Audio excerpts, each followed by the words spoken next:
warahmatullahi wabarakatuh. Waalaikumsalam warahmatullahi wabarakatuh. Rahayu. Dan tentunya yang namanya malam satu suro selalu diperingati terutama masyarakat Jawa dimanapun saja berada.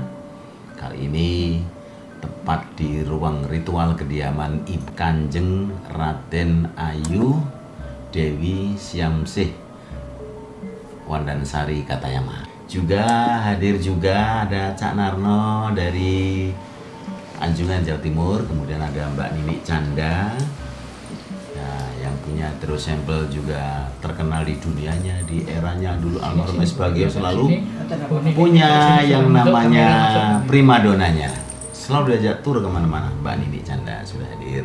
Namun kali ini juga kami kedatangan tamu istimewa yang akan mengangkat bagaimana sih histori dari sebuah satu malam satu suro tepatnya bagi masyarakat Jawa.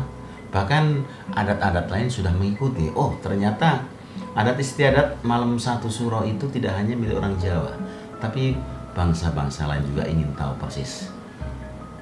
Hadir di tengah-tengah kita juga ada Kanjeng Pangeran Abiyasa Hadiningrat. Wah, beliau adalah keturunan dari Solo, Jogja, dua kerajaan yang sangat kuat sekali, ya, keraton yang sangat kuat sekali. Mungkin saya ingin bertanya-tanya, sahabat dan keluarga ngobrol, tapi santai.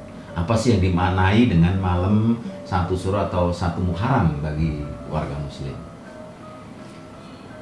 Kita dimulai berbicara dari perjanjian antara Kanjeng Sunan Kalijaga dengan Sinuwun Sultan Agung Hanyokrokusumo, Kerajaan Mataram Islam yang kedua.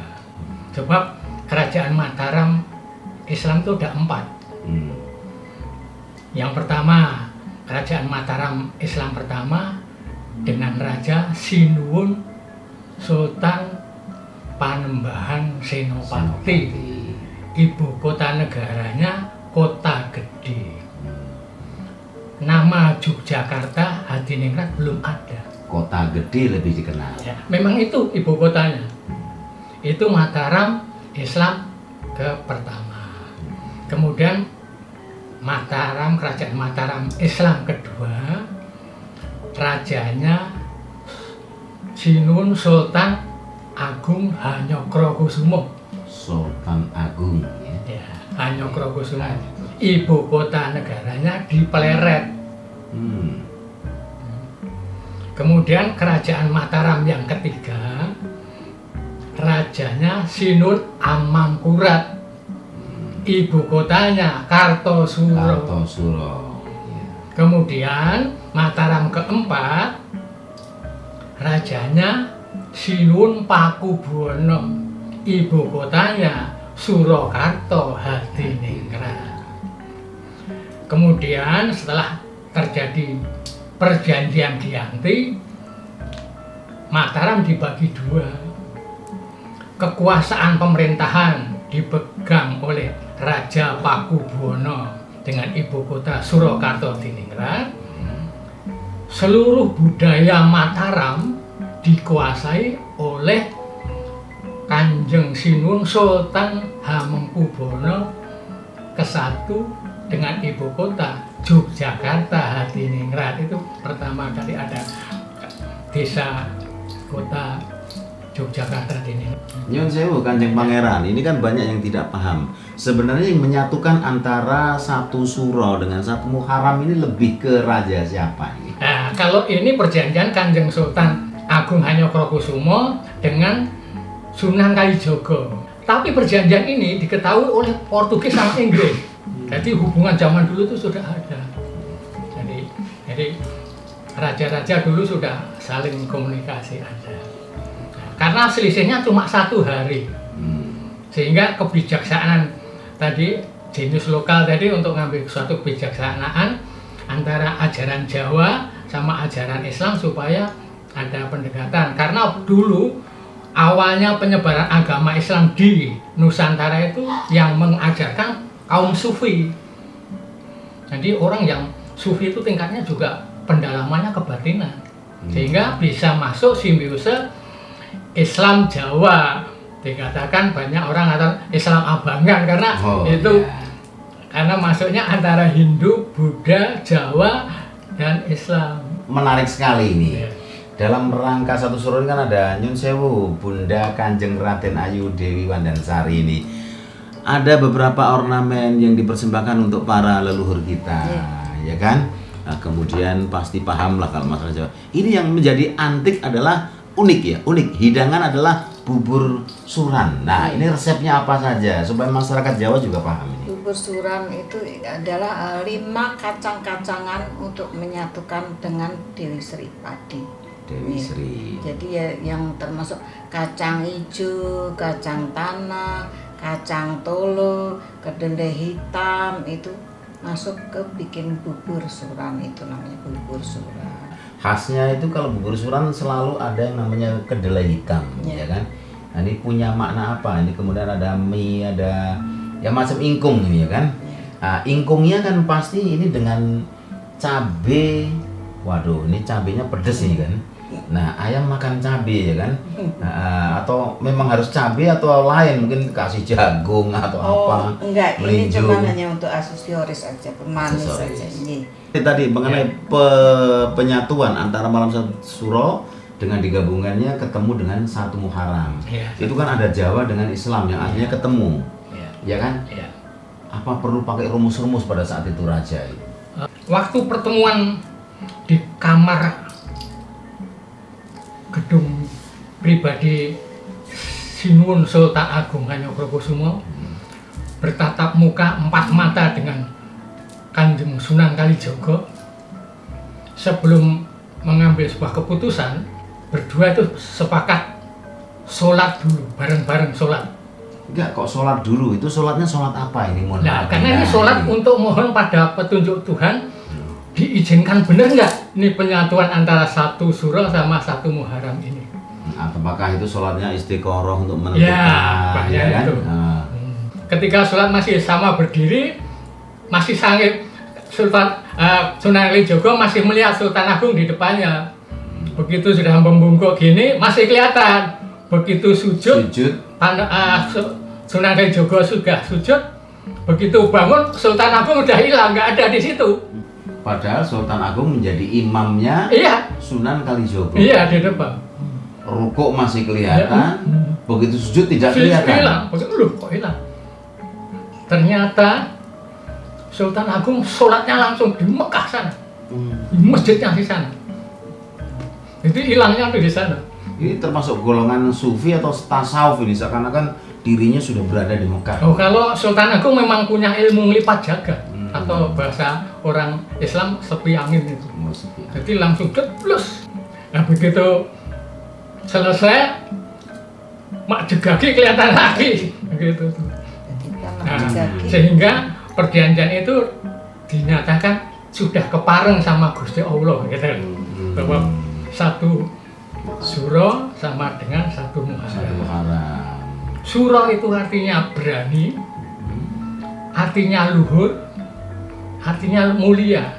Jadi satu suro itu berani bersikap berani, bersifat luhur, bersifat mulia, artinya begitu. Dan Sultan Agung di Arab sana, di Mekah sana, di Ka'bah sana diberi serpihan selambu Ka'bah. Serpihan kelambu Ka'bah itu dibawa ke Keraton Mataram, ke keratonnya Sultan Agung. Di situ dihormati seperti ini, seperti keris yang ini, itu kan supaya penghormatan. Ya. Dikasih penghormatan dengan nama Kiai Tunggul Wulung yang sampai sekarang turun-temurun ada di Keraton Surakarta Hadiningrat Pakubono Surakarta Hadiningrat. Jadi bicara serpihannya kelambunya Ka'bah berarti kiswah itu ya. Ya, kalau di sana namanya kiswah itu kan. Sejarah yang begitu. Nah, ini kalau kita tadi bicara malam satu suro sampai ada iringan sampai saat sekarang yang namanya Kiai Slamet Kebubuli itu kan. Konon munculnya tidak pernah tahu dan hilangnya juga nggak pernah tahu. Nah, ini sejarahnya ini Kanjeng Pangeran. Ya, kalau kerbau itu sebetulnya simbol saja. Jadi maaf, zaman dulu tuh banyak yang masih buta huruf, sehingga kalau dikasih ajaran ditulis, yang bisa baca mungkin satu kampung hanya 1-2 orang yang bisa baca. Nah untuk itu dikasih bahasa lambang. Kebo, kenapa kebo paling depan? Karena kebo itu simbol penurut, paling nurut. Nurut kepada siapa? Kebo itu punya nama Maheso. Maheso. Maheso itu dari kata Maha Esa. Jadi paling depan itu wong sing nurut karo Maha Esa gitu loh. Itu simbol. Nah, banyak orang nggak tahu, dikira kerbau itu yang paling jadi ujung tombaknya Suro. Tidak, itu bahasa lambang bahwa kebo itu simbol penurut dan kebo itu punya nama Mahesa. Mahesa itu dari kata Maha Esa. Jadi paling depan, barisan paling depan itu nurut yang Maha Esa. Lah berikutnya belakangnya semua ya juga nurut yang Maha Esa gitu. Kanjeng Pangeran dan Bunda Dewi, Kanjeng Raden Ayu, Dewi Wandansari. Apakah setiap suro ini harus seperti ini atau memang ada ritual sendiri sehingga seperti kacang-kacangan, rebusan, ada buah-buahan, ya kan? Selalu dipersembahkan pada malam bulan suro atau ada tempat-tempat tertentu, umpamanya hari lahir siapa, terus kemudian ada acara Kalau seperti yang ini. begini ini biasanya cuma 1 Muharram saja, ya. Kalau yang hari-hari tertentu biasa juga biasa saja, tidak istimewa seperti Muharram Suro begitu. Nah, keluarga Ngobras, di sebelah saya adalah air yang penuh kembang. Ada kembang mawar merah, mawar putih, kemudian kembang kantil, kemudian ada melati. Berapa kembang dan fungsinya buat apa, Bunda Dewi? Ya, bunga ini sebetulnya cuman hanya syariat aja, ya, untuk kita meyakinkan bahwa kita tuh masih ingat dengan leluhur-leluhur kita dulu. Begini caranya kalau ada hari-hari tertentu. Pro juga ini ya. Menurut Kanjeng Pangeran Biyoso. Ya, sekarang kan, sudah buka kacamata, sudah bening lagi. Sudah beli. Sekarang saya mau baca sejarah yang berdasarkan kerajaan. Jadi bukan tutur tinular sing tanpa data, fakta, realita. Kita baca sejarah kerajaan yang ada urutannya. Jadi suro itu sudah dilakukan sejak zaman Majapahit oleh Ratu Tribuana Tunggadewi. Ya, pada tahun 1328 Masehi sampai pada tahun 1389 Masehi. Jadi di Mojopahit dulu sudah ada.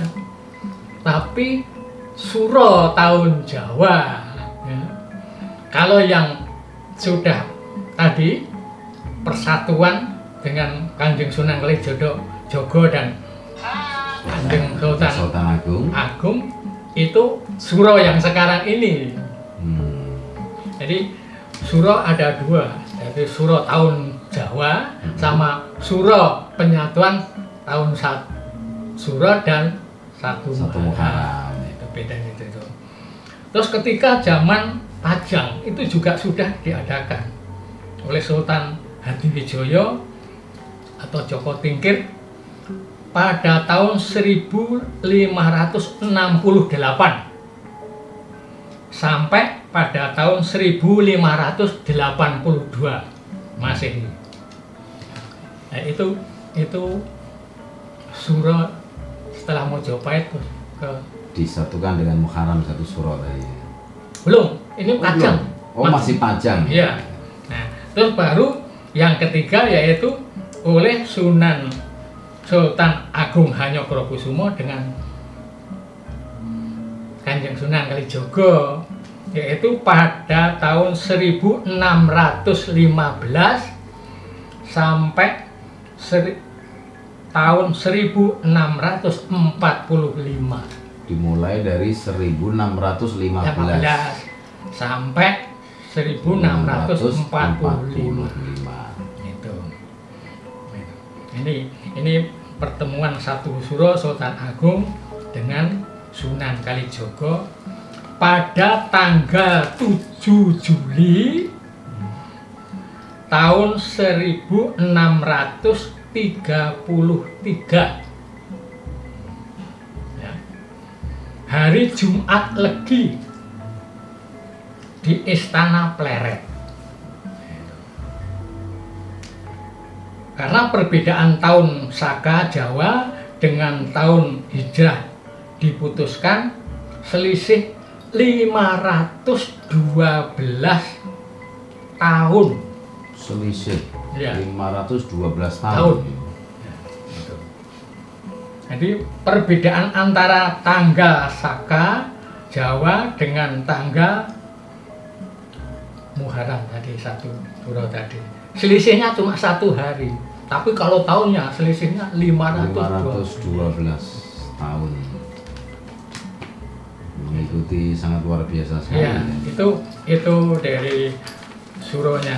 Jadi perlu penting di situ itu. Nah, perlu diperjelaskan lagi. Tadi selisih 512 itu antara tahun Saka dengan Masehi atau Hijriah? Dengan Muharram ya. Muharramnya, selisihnya. Iya. Cuma selisihnya ulang tahunnya tuh selisihnya 1 hari. 1 hari. Tapi untuk pendiriannya itu selisihnya udah 512 tahun. Itu selisihnya. Ini kan perbedaan antara tahun Saka Jawa dengan tahun Hijrah. Iya, diputuskan selisih 512 tahun. Jadi setelah selisih 15 tahun itu terus ada persatuan, cumanya selisih cuma 1 hari aja disatukan saja lah gitu.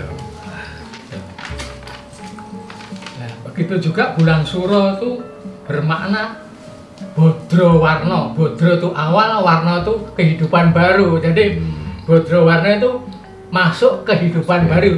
Jadi besok itu kita semua itu masuk kehidupan baru. Ini kita menyambut kehidupan baru. Maka mumpung kesempatan seperti ini, kita saling memaafkan apabila ada kekeliruan masa lalu. Ada kesalahan masa lalu atau kekurangan apapun masa lalu yang menyinggung perasaan, pikir, rasa dan sebagainya, kita maafkan hari ini karena besok masuk lembaran baru karena 1 Muharram tadi, ya, 1 Suro. itu.